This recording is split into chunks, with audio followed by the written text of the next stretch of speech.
What's going on, High Tide fam? Welcome to episode 2 of the High Tide Show. Today, I'm joined by Res again, and we're going to go through quite a few topics, including quick update on what's going on at High Tide. Then we're going to talk about the rise of indie co-op games, also called Slop. Then we're going to go into Arc Raiders, do a deep dive there on the hottest game so far of this month, in my opinion. We'll talk about Arc Raiders development team, player base, their marketing strategy, and more. And then finally, we're going to rank the best games heading into 2026. It's going to be a very detailed tier list. We had a few interesting takes as well, so stay tuned for that. Let's start first with the High Tide update. So first off, this video is going to come out 2 days after Thanksgiving, so I hope you all had a great Thanksgiving. The High Tide fam is so grateful for every single one of y'all. Every single like, retweet, engagement on social media, purchased, everything you do helps us out so much, and it helps our mission to clean the oceans and our mission to create a community for stoners and gamers. Also, we have our Black Friday sale going on right now. You can buy 4 packs of cones for $10, and I think we're selling our soap bars, 2 soap bars for $9 each. Heavy discounts. Take advantage, y'all. It's our way of showing our thankfulness and gratitude for every single one of you guys in the High Tide fam. And then we're also going to be recording episode 3 today as well. We're going to be trying to stay ahead because next week I will be in Vegas for the entire week for MJ BizCon, which is a cannabis convention in Vegas. I'm going to be there on behalf of my day job, which is a cannabis dispensary, and on behalf of High Tide. But now that we gave you a quick update on what's going on, Res, let's talk about the Slop genre. Really, we have to talk about one of the first ones got it all started, which would be Gary's Mod. If you're one of the OG gamers from the start of the digital gaming era, especially one of the PC gamers, you'll remember Gary's Mod being one of the first games you could hop on, play with your friends, and just the overall vibe of the game was that friendly vibe of just being able to hop on, create content, and do what you want to do. And I really think we have seen the rise of friends from the OG Gary's Mod. I think they really helped expand the genre to the point it is. I don't know about you, but me personally, I wasn't a PC gamer back in the day. I didn't get much Gary's Mod in. I don't know if you used to watch any Gary's Mod videos, but I'm sure you know how it was back in the day. You just had to soak it in for what it was, and a lot of games have really been able to hit on what Gary's Mod did so well back in the day. I like you starting with talking about Gary's Mod and kind of talking about how they were the OG Slop and introduced us into this genre. I remember back in the day, didn't really play too much PC back in the day, so I didn't get to play Gary's Mod myself, but I would love watching all the different modded games. I remember watching like Prop Hunt specifically. Things like that were really fun to watch on Gary's Mod, and you could just see everyone having fun with their friends, YouTubers creating content off of it, and it was just a good vibe. Definitely agree with you.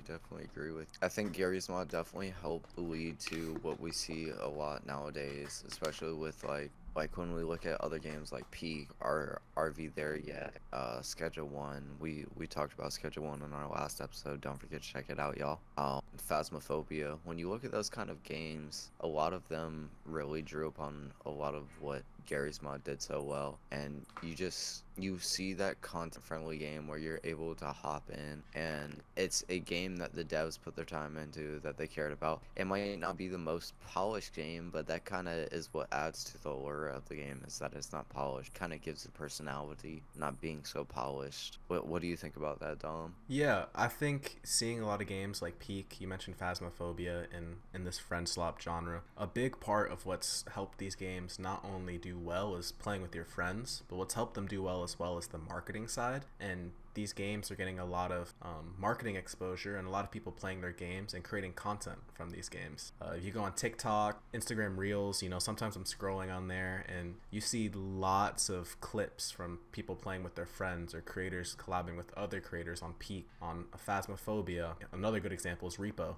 A lot of these horror Slop games, or not even just horror, but Slop in general games, allow you to play with friends and have funny moments, and these funny moments are good clips that end up pushing the game even more marketing wise. Completely agree with you, bro. I know we mentioned Phasmophobia before, and I really think Phasmophobia did a perfect job of that. It's a little older game now, or starting to get there, but you know, people are still playing it, and it's one of those games where it's supposed to be a scary game or a horror game, you know, but the horror actually comes from the content created from your friends. It's not from the content that's already in the game. And I think that's a really cool aspect that they were able to hit on. A lot of these games are able to be highlighted from content creators being themselves and employing a role-playing aspect into their content. And as Dom hit upon, it definitely helps with the marketability of the games. Yeah. Have you heard of Mimic? It's a new game that I came out. have Okay. I have What? Mimic actually looks really interesting. It's, I think, I don't know if it's technically friend slot, but you're supposed to play it with a friend, and then an AI mimics your friends, and you have to try to see which one is the AI or not real, and which one is actually your friends. The clips I've seen are very interesting, and it looks like another good friend slop game, although the concept I feel like is unique enough where I wouldn't call it a friend slop, but it's definitely in that same genre. You play with friends, you have fun, and you're like, wait, is this actually my friend I'm talking to, or is this an AI? Completely agree with you. It does look interesting. Definitely seen some clips where they're able to recreate voice lines that a player hasn't even said yet in game, which is absolutely insane to think of how far AI is coming already. Yeah, that was kind of my thought too, hearing the mimic like AI speak. It doesn't sound like a chat GPT clone or whatever. It sounds very real, and it sounds and speaks with the same dialects and I guess like voice imitations that real people speak with. So that's kind of The same scary. cadence. Yeah, exactly. The same cadence, the same words, the same phrases. It doesn't seem like AI, you know? I feel like nowadays we're all used to reading AI stuff. We can kind of decipher it immediately. One thing for me I feel like sticks out with AI is I'll hear someone on Twitter, for instance, they'll reply, you know, it's not X, it's Y, or they'll say it's not this, it's something else, or they'll try to use the same sort of sentence structure on every single tweet, on every single reply with AI, so you can kind of decipher AI stuff. The Mimic game, they did a good job. Whoever worked with the AI for them, because it is very realistic, and I just wanted to give them a quick shout out because the content and the clips I'm seeing makes the game very interesting. Agree with you. I think while we're talking about AI being implemented into games, we have to talk about our next topic, which is arc raiders, where the robots are AI overlords that are learning how the players play and implementing that into the game. I think is awesome. We also talked about GTA 6 last week, and that's another game that has implemented AI, which just AI being able to self learn from the players and against itself is really next level for gaming. And we're seeing it specifically with arc raiders right now, a continually evolving game with AI enemies. And while we are on that subject, I think we should ask the question with arc raiders: have the devs got lucky with how far the game has progressed within the past month since it launched, or are the devs skilled? What do you think, Dom? Yeah, so I'm kind of going to give a cop-out answer and say both. The Arc Raider development team definitely had some skill involved with obviously having to create the game, and the concept and everything that they used with the game for an extraction shooter, it was very good. What you mentioned with the AI robot overlords, it's a good concept, so I got to give it to them. That part is skill, but again, I feel like every single game that goes viral nowadays and gets a lot of people to play it, there's definitely an aspect of luck involved. You know, all it takes is one or two clips or, you know, Instagram reels or TikToks to go viral. Now everyone's like, what is this game? You know, I want to play it. And that kind of aspect of it can be luck for marketing. So I'm going to give you a cop-out answer and say the devs got lucky, but they were also skilled enough to create a good game with a good concept. I hear you. I definitely hear you with that, and I think I'm gonna have to agree with that answer. What comes with any game that is a top game, especially when it's not a franchise game so far, it's a new, it's just a new title. It takes a little bit of luck to get out there and actually see how it's gonna go. But I really do think Arc Raiders did a really good job with that. The devs are some former employees of the DICE studio, which is the studio that created Battlefield 3 and 4, which, you know, legendary games in itself. And their new studio recently created Finals, which is, if some of you have seen that game, it's incredible movement wise, style wise. They're doing new thing.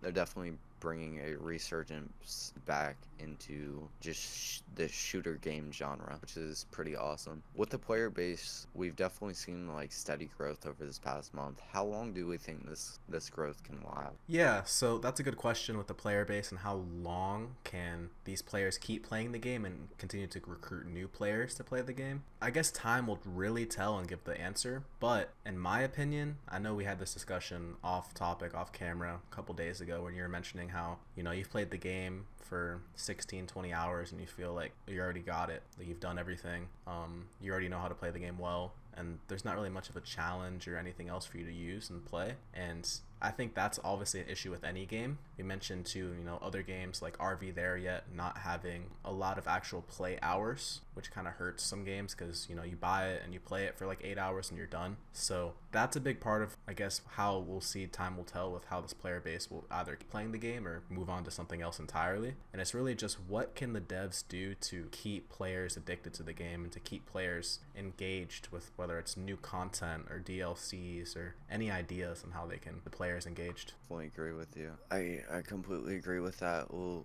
time will be the only thing that can tell. Actually, right now I'm playing a little bit of Arc Raiders. Just got a little Noxky, guys. Just so you guys know.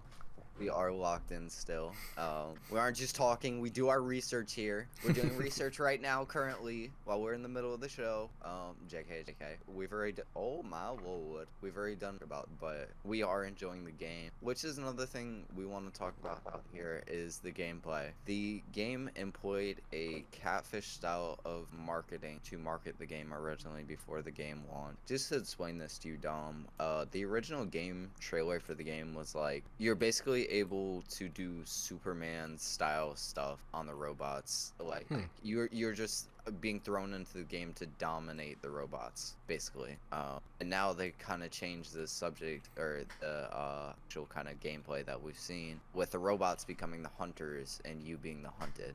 So it was presented the opposite of that. What do you think that does in terms of just overall marketability and maybe just how people view the gameplay of the game? That's interesting. I like that you explained to me kind of the catfish marketing event, because I had no idea I never saw the trailers. I really had no idea what you meant when you said the catfish marketing. But in general, I actually think it's a good idea. I like when games, and especially in my opinion when I'm thinking of this with catfish marketing, when movies, they have a trailer and you think you know what the movie's going to be about from the trailer, and then you actually sit down, you get your popcorn, and you watch the movie, and it takes you somewhere else entirely. I love that concept because, me personally, I don't really like trailers. I think trailers are quite honestly a waste of time, and they kind of spoil what's going to happen in the game or the movie. So for me, I don't really like trailers. So I kind of like the idea of having, the trailer being, hey, like, you're going to punch up on some robots and create havoc, and then next thing you know, you get into this game and they're hunting you. You got to watch out for them. I like that concept personally. I agree with you. I really think they did a good job doing that and just being able to market their game in that way. And I really like how you talked about movie trailers in general, because I'm the same way. Like, you have to have a reason to watch something, and if something's already being shown, why would you want to go see it? Give people a little cliffhanger of something, and they actually have a reason there to see what the hype is about around it. I think we're seeing that with Arc Raiders right now, especially with the hype. Everyone's trying to see what is actually going on with the game. Yeah, and just staying on topic with gameplay and talking about Arc Raiders gameplay specifically, I kind of touched on this a little bit earlier, but do you think that Arc Raiders' current gameplay is enough to last multiple months in a full gaming cycle? Do you think the player base is going to be able to enjoy the gameplay at its current rate right now? I definitely think there is enough right now for people to continually play the game and for it to have a lifespan. They have announced more lifestyle updates very soon in the future, which I'm very hyped to see what is going to go on with those. But to answer your question, realistically, I do, just because we've seen games like Rust not have habitual updates and they're still able to last.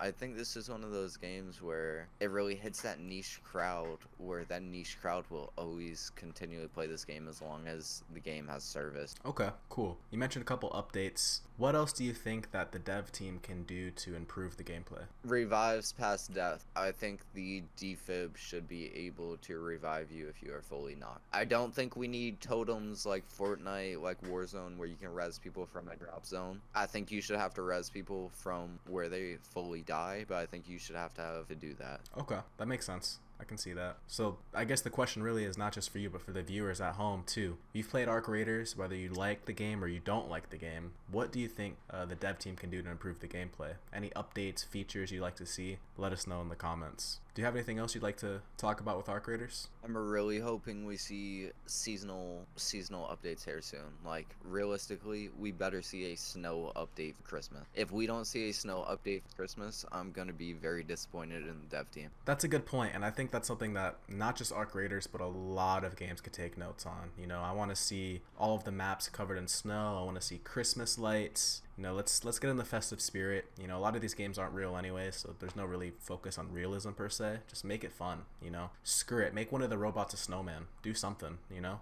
Exactly. Yeah, let's get into it. That's how I feel.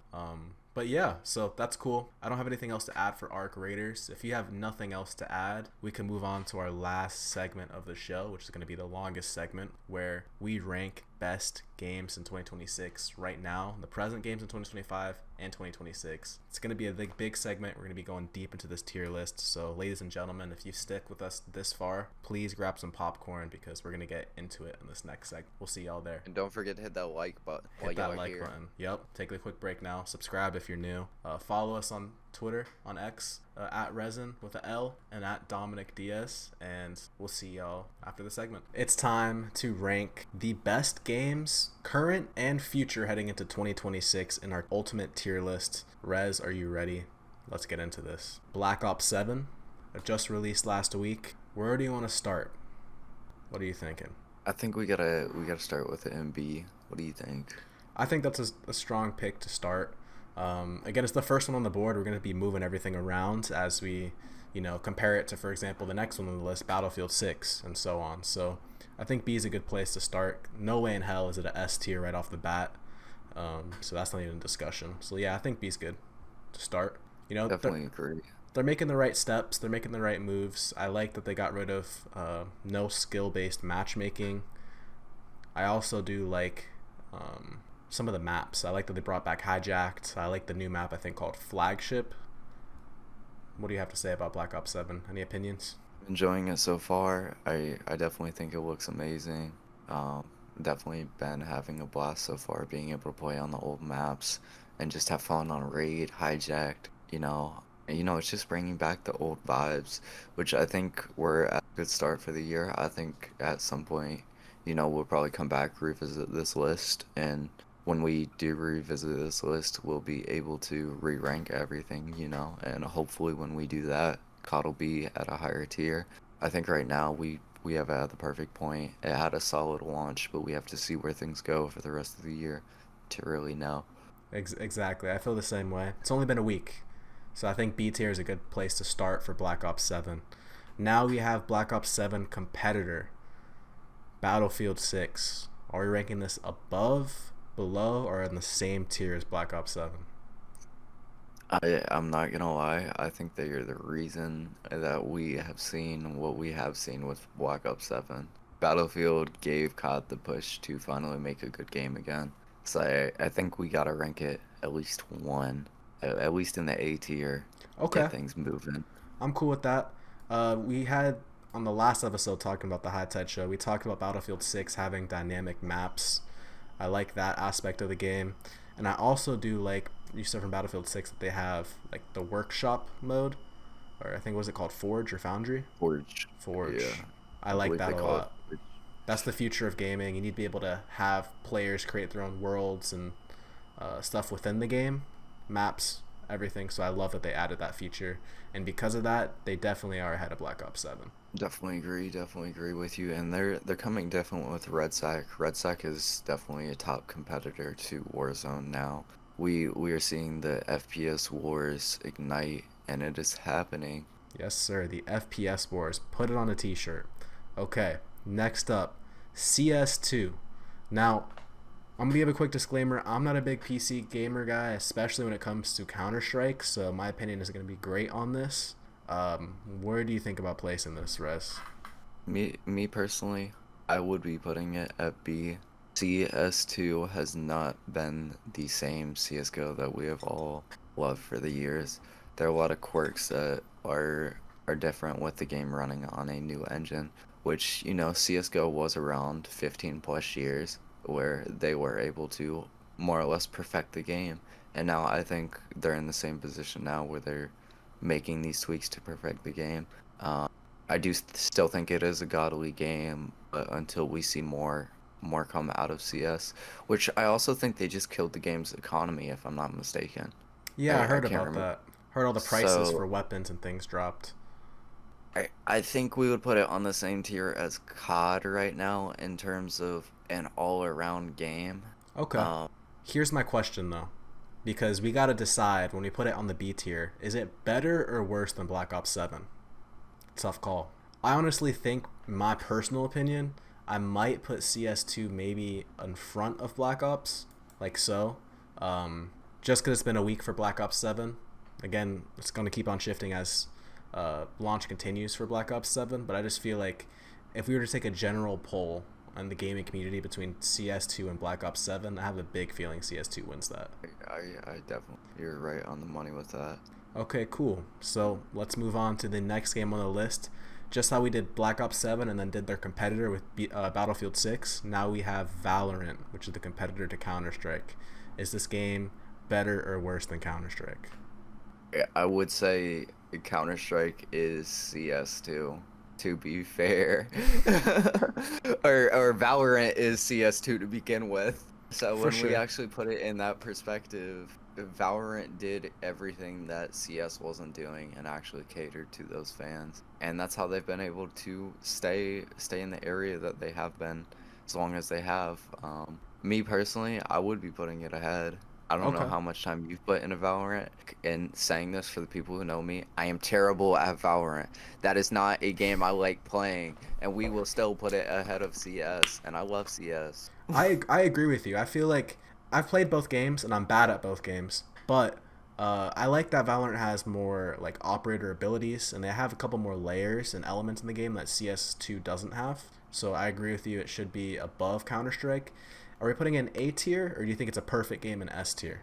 I won't say it's perfect just because of the amount of Smurfs. It reminds me so much of when we play Rocket League in Mm. terms of just playing ranked, and you're playing at SSL and gold lobbies. Like I feel the same way in Val. You could be playing gold lobbies and you're playing against a grand champ or whatever it is on Val.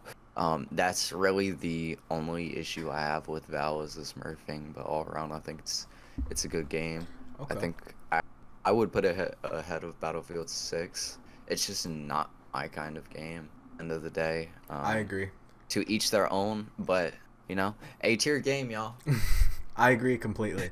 I would put it ahead of Battlefield. Again, I'm not a big Valorant guy. It's not my style of game, but I think overall it is better than Battlefield, just slightly. So for that reason, we're going to put it ahead of Battlefield in the A tier. This list is starting to shape up a little bit. We got a couple FPS games, we got a couple PC games, and now we have the most anticipated game of the decade in Grand Theft Auto 6. It got delayed again. There's a lot to talk about here. It's also really too soon to rank it because we haven't played it yet. So, I mean, again, this you can make the argument automatically for S tier out of just straight potential. A tier for sure. And I think a B. If we have to end up ranking Grand Theft Auto in the B tier once it comes out, I would consider that a flop. What are You you would thinking? consider that a flop if it ends up being a B tier when we revisit this list. Entirely a flop. Based off of what we have right now, things look amazing. When we actually look at them, when we look at what we've been promised so far. But in terms of the callback dates to release, I think that gives it a little less than like what you're talking about with the Mm-hmm. S as of the info we've been given now to it to what is to come. They're needing to give more time for development to actually perfect those methods if they even do give us those methods, which is a big what if. And for that, I think we need to give GTA sixth a big what if as well I in agree. terms of I feel ranking. this. I feel the same way, Rez. I think in a lot of ways, and I don't even think it's a really debatable topic, but this game has the most potential. Um, we spoke on the last High Tide Show episode about the NPC AI integrations and all the cool potential they have there. What you could do with dynamic maps, what they're doing with the role playing servers and allowing creators and people to develop their own maps and servers on GTA, the platform itself, kind of like Roblox and Fortnite. There's a lot of good features that, if executed properly, can definitely skyrocket this game into S tier. But again, with all the delays and since it hasn't come out yet, I think S tier is still too early. Completely agree with you, bro. So I have to ask the question. I put it ahead of Valorant and Battlefield, but what do you think? Should it be ahead of Valorant and Battlefield? I think Val still takes the cream of the crop with this one. Okay. In terms of what we've seen from Val's launch, when we take it all the way back to Val's launch was amazing, and hopefully we can pray the same for GTA. I definitely do think GTA will be better than Battlefield 6, but this is all hypotheticals at the end of the day. We'll have to wait till we revisit the list. For sure. Now we have the biggest game of the new generation, right? We have Fortnite. It's not a game personally for me, but I do like where Fortnite's heading. I love all of the seasons that they have and the collaborations. I really like that they had the Simpsons this last season. There's a lot to like about Fortnite. I like their collabs. I like that they have all these skins, and they kind of were one of the first games to kind of create this this metaverse. Where do you want to start placing Fortnite? I'm not even sure where to begin. Well, Fortnite has definitely accelerated the rise of gaming in terms of what we see in terms of their marketplace, in terms of their development from indie developers. Fortnite has become games upon, games within games. As much as it's not my kind of thing, when we look at the actual crossovers it's doing, it's bringing in fan bases from all across the world to something new and just bringing them together through gaming in the same instance. And when we really look at that, we have never seen something done on this scale. Fortnite single-handedly restarted the battle royale genre too. I mean, we can argue, PUBG, the predecessor to Fortnite, we can argue that jump started it, but Fortnite really took the world by hold. Since Fortnite came out, we saw the release of Apex, we saw Warzone, we saw Blackout, and now we've seen RedSec. So realistically, Fortnite has started trends all over gaming. When we look at the marketplace through indie devs, just even their program to pay people, I think we have to give it an S. I agree. I think too, they completely changed the battle royale scene, and they've also been innovating from the start. I remember when COVID first happened, they started with the live events. Remember Travis Scott and all of these musicians and having. They were the first to kind of unite people onto these digital worlds. First it was with live events, then they started doing more collabs with Disney, with The Simpsons, with a bunch of major IPs. And to bring these IPs into Fortnite, I think was a big trend that they kind of started, and now we're seeing that in a bunch of other games. So S tier for sure for Fortnite. And I honestly don't think there's any other game that can come close as of the games that we have on our list in terms of the impact they have had so far in the gaming scene. So, I agree with you, bro. again, I think GTA has the potential to be S tier with Fortnite, but it's just too soon to call. Way too soon to call that. Way too soon. Moving Way on, too soon. we have, I would say, the most popular new game that's come out, which is Arc Raiders. I haven't played this yet. I've seen a lot of our streamers and other people play Arc Raiders. So I'm really want to see what you think and where you want to place this. What I've seen, the content is some of the best content I've seen anything that is coming off of that game, to be fair. And in terms of actually what the gameplay is, I mean, it's an extraction shooter. And when we look at what extraction shooters, I mean, we just saw the full release of Tarkov. It's been a shitstorm, just to say the least. Hasn't been the best. And we are seeing something, that is fully developed. We had 9 years of Tarkov being in beta, and we see a game that actually released to a good reception, which, don't get me wrong, Tarkov was a good game, but with its full release, it's lost its touch. We finally have a game that is caring about its community. I would really compare Arc Raiders highly to Helldivers in terms of what it reminds me of community-wise. And it's definitely early in terms of where they are as a game, but I think their future is looking bright in gaming. I think we would have to put it above CSGO, Okay. but not. I don't think it's better than Battlefield yet. Actually, Battlefield might need to get dropped. Okay, I can see that. Here's the thing too. I want to stress, as we're getting further into this list, you can see the games that are remaining.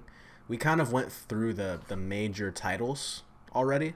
So as we're going through the rest of these games like Arc Raiders and the other games on the list, they're smaller. So we can't, I guess, compare them on the same scale, if that makes sense. We have to look at them just in terms of what it's like to play them and how developers have reacted to kind of bettering their community. So I agree with you. Battlefield Definitely being weighted 6. differently. Yeah, we got to weight them differently for sure. Battlefield 6. Are you saying that we should drop it to B tier and put Arc Raiders in A tier? Yes. Okay. I can see that. I think it's better than Counter-Strike still. I Arc Raiders agree with that. A tier. I think there's a little bit of a new car smell here personally with Arc Raiders. I like seeing how our streamers have played it, and it is entertaining. I won't argue this list though, just because I haven't played it myself to be like it needs to be in B tier or anything. But I think there is potential for a new car smell here when we look back 3 months from now in terms of where the game Oh, yeah, is. completely agree. In 3 months, it could end up being a C or a D tier game, depending on where the devs take it, and hopefully they just continue listening to their community. Okay, cool. Next up, we have No Man's Sky, and I want you to take the lead on this one because this is a game that I haven't heard of till today. No Man's Sky, in a sense, it's similar to Starfield. It's a world exploration game where there are no bounds. It's constantly being. It's like Minecraft. There are no borders. It's constantly being generated, which I think they use AI generation for, if I'm not mistaken. But throughout the years, as many of you have probably heard of No Man's Sky released in 2016. The game is almost a decade old. While we are talking about newer games here, the reason why I would like to highlight this game is its comeback that it has been able to have through its devs. The devs have single-handedly turned this game from a game that was unplayable to a game that has a actual transformative community. It's reminded me a lot of what Fallout 76 was able to do in terms of just making a comeback to the gaming scene. Recently, they added a new fishing and homesteading update, and that's why I do compare it to Fallout 76. You know, that's something we have seen with Fallout 76 was fishing and homesteading. But for a game like this, they're making it one of those everything games where you can just kind of hop on the game, and if you want to explore the open, vast worlds, you are more than welcome to. Or if you just want to be cozy, settle down, you're able to do the same thing. And in terms of, like I said, talking about comebacks, I think this is a comeback game of the decade. Okay. For that alone, which we have talked about previously with releases, most of the games on our list so far have had good releases, and I think the actual release of the game is what's going to knock the game down further than what it should be, but the comeback is also what is going to maintain its position. And for that, I think we're going to have our first C tier game. Okay. I like that. I think one thing that I like about No Man's Sky that you just said is the fact that it had an okay release, not that good of a release. The devs have continued working on the game, and they've released a new update, and they're continuously still updating and working to make the game better. And that's a big part of what it is to play games as a gamer. You want to play a game, invest your time into a game that the developers care about, and they're going to continue to work on. So respect to No Man's Sky there for continuing to work on the game and coming out with good updates. 29 life of balance updates this year. It's a lot. So they've been cooking. Awesome. And now when we talk about games that have had an amazing reception on launch and maybe took a different turn, we have to talk about Destiny 2, which is the next game on our list. Destiny 2, as we know, Destiny series was beloved by many gamers. a lot of us grew up playing that, especially the or not the younger generation anymore, but the 20, 30-year-olds. A lot of us grew up who were fans of Halo and needed something else. We grew up with Destiny, and Destiny 2 hasn't been able to live up to what Destiny 1 was. In terms of even just a game plan, we're not seeing them even able to draw on the nostalgia of the game. It feels like a completely different game. It doesn't have the same feel of the Destiny universe anymore. What are your thoughts so far? I know you played Destiny at some point. Oh, for sure. Destiny was a huge game growing up when I was a kid, especially the first Destiny. And I remember when Destiny 2 came out, the hype it had and how many people played the game at launch specifically. So I haven't played the game in years. I'm not entirely sure what the game looks like now. You said it's completely different. So it's one of those things where it's the opposite of No Man's Sky, where they had a great launch and they've kind of fallen off. What do you think? Where should place this on the tier list? I definitely agree. It's the opposite, and just to hit a little on what they've done. I know you remember the light levels increasing in Destiny 1. They did a complete reset of light levels. I think they got up to like 1800 for light levels, and then they did a complete reset back to 400. Basically, all the gear and all the weapons change of balance. Really big change of balance in terms of that. And as much as I love Destiny, they did just have their newest Star Wars update, and they are cooking on another bigger, more in-line Star Wars update, which we've seen, from Fortnite with doing collaborations with other companies just to bring in the crossover. I do think Star Wars made a lot of sense for Destiny, but I don't think it's enough to change the state of the game that we see right now. And for that, I think we have our first D tier game, sadly. D tier, here we go. Who would have thought it was going to be Destiny 2? Not me. The fall from greatness. Oof, that's tough. I can't really fight it though, so we're going to stick with Destiny 2 at D tier. Now we have 3, I want to call them indie games. I honestly would say they're pretty big to be called indie games now in terms of how many people are playing them. We have a lot of fun, promising games that came out this year, and we're going to start with Schedule 1. This is a game I remember seeing you play a lot, like a month or two ago. What do you think? Oh yeah, I'm ready. I'm ready for the newest updates. For being a solo developer, Mans has been able to crush, something like that, a viral sensation overnight. We saw so many streamers hop on playing it.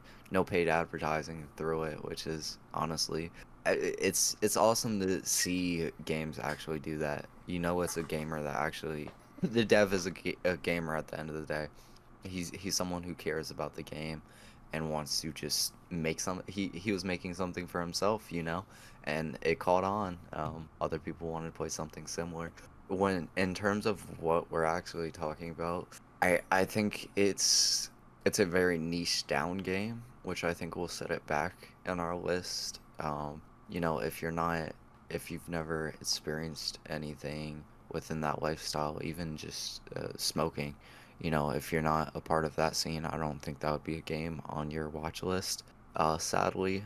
But I really think there's a lot of potential in what we have seen from the game, which leaves there a lot of room for what we will see in the future, which realistically, I think the game is great as is for what it is. But once again, hitting on him being a solo dev, I think he gets a few brownie points in there for that, especially when we compare him to AAA developers as we see on these lists. Me personally, I would be putting this in the B tier of the list, and I think we would have to kick someone out of B tier. That being said, You think and so? it looks like Black Ops is at the end. Really? Okay, so here's where I was thinking with Schedule 1. And I kind of agree with B tier. At first, I was going to say C tier, just when you look at the weight of these titles, like Counter-Strike, Battlefield, Black Ops. But you're right, it is a solo dev, and it has the potential to be an even better game with the future updates. And it was a really fun game to play with friends. So I am cool with putting it in B tier. I was going to put it after Black Ops 7. Are you saying that you think Schedule 1 is better than Black Ops 7? I do. In terms of longevity, I think it's a game that will COD lasts a single cycle, a single year usually. If COD doesn't keep doing what they're doing right now, COD may be dead by January, February, if that's only a month or two shelf span, Schedule 1 has already had a higher shelf span than that, which would put it ahead of BO7. Ooh, that hurts. As a Call of Duty fan. I mean, I love COD, bro, Mm. but we got to be realistic with COD in that sense. And I am thoroughly enjoying BO7, but we've seen it so many times with AAA developers where we just saw it with 2K. They released the best 2K in years, and now it's back to the same cycle game that it's been. I don't know if I'm gonna hop on 2K again this year. Oof. I don't think I'm ready personally to drop into C tier, but I will put Schedule 1 in front of it. I still have hope since it's just launched a week ago. I'm hoping that future updates, future DLCs, and we don't know how the esports is going to go either, so we'll see. But I think I like how this list is turning out so far. Next up, we have another co-op game to play with your friends, but instead of cooking drugs, we're going to be climbing mountains. What do you think about Peak? I think Peak has seen the same resurgence as Schedule 1 and that kind of games where you have a game where you're able to collectively hop on with a group and just make funny content. Even in terms of what they're actually doing with the game, I know they've had numerous life updates. When I say life, I mean giant updates. So they are trying to keep on pushing the game forward to gamers and keep it a game that still has a lifespan. And even in terms of like how you hit upon earlier, watching our streamers play, I think it's great for content. I personally would have to, I think it's better than Schedule 1. I think it might be better than Counter-Strike, and I think that's why I was also thinking we needed to knock something off. You're right.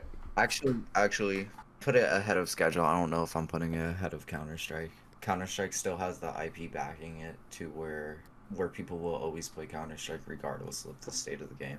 I agree. And now that we have Peak ahead of Schedule 1, we have 5 games in the B tier. That means we do have to drop off Black Ops 7. I was trying to hold on to it. I was trying to keep it there, but it needs to go down. Again, we're only a week into the game. Prove me wrong, Call of Duty. Please. I don't want to put you in C tier. Prove us wrong. Please. Okay, last but not least, we have another one of these. I've heard this term used before, and I do want to kind of drop it in this video. It's called friend slop. It's like a friend slop game where you're supposed to just have fun with your friends. And I do think RV There Yet is a great example of that. What do you think? I definitely agree. I will say one of my biggest grievances with the game that I've seen so far is the short playability time. The more faster gamers, they're running through the game in 6 hours, and the people who are actually taking their time are running through it in 8 hours, which to me that might have been okay in 2010, 2015, even maybe like 5 years ago, but to me that feels somewhat like what we're being given with free to play days or demos. It wouldn't be personally a game I would spend, which I know it's a paid game. I think it's like $10-15. But me, I wouldn't be comfortable with spending that money on, because I don't know if there's, in terms of what they're doing with their updates, if there's going to be playability past what they've added so far. I can see that, and I don't know if it's true or not because I haven't played the game yet, but a 6 to 8 hour playtime, that's definitely a downside. I like the concept of the game a lot. I think it's a very unique, funny idea to have, and it's a good concept to have to play that game with friends. For that reason, I don't know. I kind of would have put it in C tier. Do you think it's better than No Man's Sky, or do you think it should be last on the C tier? I think it fits perfect right there. In terms of what No Man's Sky has just done with their comeback, like, if No Man's Sky did not have as bad as a launch as it did, I think we would be putting No Man's Sky higher, to be completely fair. Okay, I can see that. So let's go through this list one more time from the top, and let's see what we think here. We got an S tier Fortnite. We had a few reasons for this, but Fortnite reinvigorated the battle royale scene. It brought a whole bunch of new eyeballs, and it has stayed the #1 battle royale for so long now that it definitely is S tier. Everything from live music events to in-game collaborations with Star Wars, with The Simpsons. There's a lot to like about Fortnite, and they did kind of change the gaming industry as a whole. So they deserve wholeheartedly the S tier. Moving down to A tier, we have Valorant, GTA 6, and Arc Raiders. We discussed with Valorant how it's basically everything CS2 is and more. They have more from operators, more abilities, and I feel like the Valorant community at this point is, dare I say, bigger than the CS2 community. The CSGO fans are gonna come for us in the comments, but I think it's true. Just having it ranked at B, they're gonna be coming for us, bro. For real. So we got GTA 6 after Valorant. Again, we mentioned GTA 6. The potential is there for it to be an S tier game. It could be the best game of the decade, but they got to show it to us. They got to prove it to us. Last episode we talked. Continue. The delays are definitely what is setting it back from being S tier in terms of everything right now, and we'll just have to see when we actually do have the full release. This is a tier list that I'd love to come back to in a year and see what we got wrong, what we got right. So we should schedule to do this again in like 7-8 months in 2026 and redo this. Arc Raiders we have as the last game in A tier. Me personally, I think it's a little bit of a new car smell. I think when you look back at this list, it should be like B tier probably. But as of right now, I'm cool with it being an A tier. It's a fun game to watch our streamers play. Do you want to discuss the B tier and the C tier? For the first one in B, we have Battlefield 6, which I think is our strongest game in terms of when we are looking at the B, C, and D, and that's why we have it ranked as we do right now. As we just saw them release their new Battle Royale game mode. They're finally stepping their foot, dipping the waters, as some say, into the Battle Royale scene. So we really have to see where that goes, and honestly, Battlefield 6 might be moved up the next time we revisit this, depending on the life of the game. So far, what we've seen is what everyone has asked for from Battlefield. We are finally back to the all-out warfare that we have all wanted and all craved. Next, we're going to be looking at Counter-Strike 2. While Counter-Strike has been one of the top games of the century, realistically, when we look at it, CS2 hasn't exactly been what everyone expected from Counter-Strike, and I do understand for a long time people were asking for change within Counter-Strike, but I don't know if this was the change that we needed, and that's why we have it ranked here within B, literally like directly in the middle of all our games currently, which I think it is also a game that could move up when we revisit this list. Counter-Strike historically has been a game who has listened to their fans and actually tried to implement the things that their fans want into the game. So I think we'll have to revisit that, and I think it will be one of the games that moves up. And then next we have Peak. When we look at Peak, I think Peak is definitely one of those things, as you said, with a new car smell. In terms of longevity of this game, I don't know if it's going to be a game that's still around in a year, but I do think as of right now for content, it's a blast of a game. The devs did an amazing job. And next up, we have Schedule 1. When we look at Schedule 1, Schedule 1 is a game where I can honestly see it becoming similar to GTA, or even maybe somehow being integrated into GTA in some form. With what he's done, I feel like he's done something that is very, while I did speak upon it being very niche, we have seen the spread of drug use throughout the US within the past few years. So in terms of people who just want to kick back and not actually commit crimes, you finally have a simulator for that. And sims have been on the rise in terms of what we see for simulators. We saw the resurgence with the goat simulator all the way back in the day, and then it started turning into like the real job simulators. We saw a tractor simulator, farm simulator, Power washing simulator. I was just about to hit power wash simulator. As of recently, we're seeing more niche style games pop into the simulator standpoint, but in terms of the kind of simulator it is, I think it's one of the ones that will stand out amongst the other ones that we have seen, where there are ways to move it past what it is just being a drug game. I realistically can see this becoming a full-on life simulator game. similar to the Sims. I agree. There's a lot of potential there for Schedule 1. I'm curious to see where their next update takes us.